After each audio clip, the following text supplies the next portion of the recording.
Walaupun sudah terkenal, tapi banyak yang juga masih penasaran gitu. Gus Baha kemana-mana sarungan, gaya nyantri gitu. Tapi di YouTube-nya selalu yang nonton ratusan ribu sampai jutaan gitu.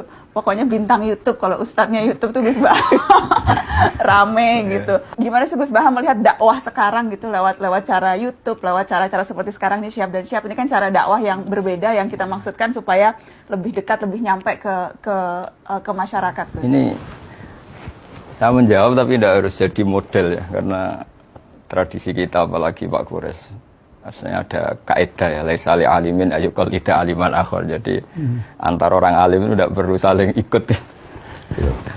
Ini saya cerita sedikit. Sebenarnya mulai kecil karena bapak saya, mbah-mbah saya itu terkenal wali. Jadi cita-cita saya itu ingin jadi wali. Artinya wali itu orang yang dekat Allah. Nah, di antara kedekatan mereka kepada Allah, di antaranya adalah cara melihat Allah itu begitu jelas. Misalnya ketika Nabi Ibrahim disuruh Allah supaya menyampaikan kewajiban haji, wa'adzin finnasi bil haji ya'tuka rijalan itu. Saya bisa apa? Suara saya terbatas ya Allah. Terus kata Allah, sudah sampaikan saja, nanti saya yang menyampaikan, kata Allah. Orang seluruh dunia dengar yang ditakdir haji bisa haji. Karena ketika saya melihat kenabian itu harus dimaklumatkan. Dan dalam hadis qudsi Allah ngendikan kuntu kanzan makhfiyan fa'aradtu an u'rafa fa khalaqtul khalqa liya'rifuni. Jadi kata Allah, saya ini sebenarnya tidak butuh makhluk, cuma harus orang kenal saya. Yang saya menciptakan, masa mereka tidak kenal saya. Maka saya menciptakan makhluk untuk kenal saya. Jadi komitmen hati saya itu hanya ingin mengenalkan ajaran Allah ini indah, ajaran Allah ini solusi. Saya tidak pernah kepikiran kalau itu jadi viral atau jadi terkenal. Sampai sekarang pun saya tidak tahu kalau itu terkenal. Saya tidak punya WA juga nggak mau dengar. Nggak punya WA, Gus? Nggak punya sampai sekarang, nggak punya. Hanya lewat adik. Akhirnya ketika dengar katanya saya terkenal, banyak yang ngaji itu, terus ingat cerita Nabi Ibrahim tadi Pak Gures, bahwa Allah lah yang menyampaikan itu. Yeah. Sehingga nggak perlu jadi beban saya harus parlente atau harus gaya, harus apalah. Ya saya tetap biasa seperti ini. Karena ini pakaian yang saya kenal, saya merasa nyaman. Syukur-syukur ini mewakili bilisani kaumi karena saya orang Indonesia. Bisa lagi gitu. Jadi sudah lengkap. Nah, yang jelas itulah kira-kira. Jadi keinginan saya menerangkan hukumnya Allah itu tidak saya ingin dikenal, tapi supaya hukum Allah itu dikenali, difahami. Contoh yang paling mudah banyaklah dosen-dosen Jogja ngaji saya itu termasuk UGM. Kemarin UGM juga ngaji saya sebelum narasi ya. Itu saya mungkin barokahnya baca banyak ya.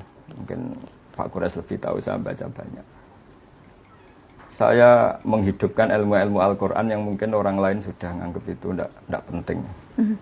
Yaitu tadi, bahwa kebenaran itu dimulai dari diperkenalkan. Yuzhirahu ala dini kulli. Jadi orang tahu kalau itu bidan ya karena ada tulisan ini bidan, ini dokter gigi, ini toko apa ya, onderdil, toko TV. Kenapa kita tidak memperkenalkan Allah? Padahal Allah ini zat paling penting. Makanya banyak ulama mengartikan illa liya'budun illa liya'rifuni. Sebab mereka kenal kami, kenal Allah. Sehingga saya nyaman saja ketika terkenal apa tidak terkenal, ketika saya sudah memaklumatkan ilmunya Allah, sudah menghilangkan dosa kitmanul ilmi, ya sudah saya nyaman. Sehingga saya dengan tanda kutip nggak mau lagi dengar apa orang terima apa enggak, cocok apa enggak, karena terus jadi lucu saja kalau di dunia wali kedikte makhluk. Karena tadi cita-cita saya ingin jadi wali, entah sudah kesampaian tanda. Jadi terbiasa nggak boleh didikte makhluk. Kalau Allah merintahkan nerangkan, ya nerangkan saja, nggak usah tersiksa reaksi publik kayak apa. Tapi keinginan itu berarti dari kecil, karena memang karena tradisinya seperti itu. Tradisinya kan kalau ngaji, mungkin Pak Kures lebih tahu, kitmanul ilmi itu dosa, menyembunyikan ilmu itu dosa. Kalau ada ilmu harus diajarkan. Sehingga ketika saya mondok di Sarang, sudah banyak satu kelas saya yang kalau ketemu saya itu cium tangan, tak tanya kenapa. Ya karena saya ngaji jenengan.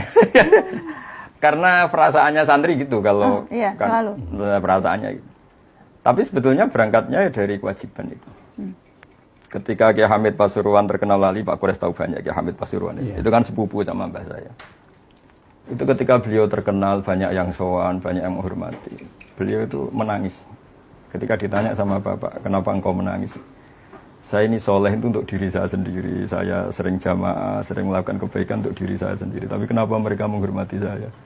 Jangan-jangan ini mendikte saya untuk sudah dari ingat Allah betul, sekarang harus ingat makhluk itu.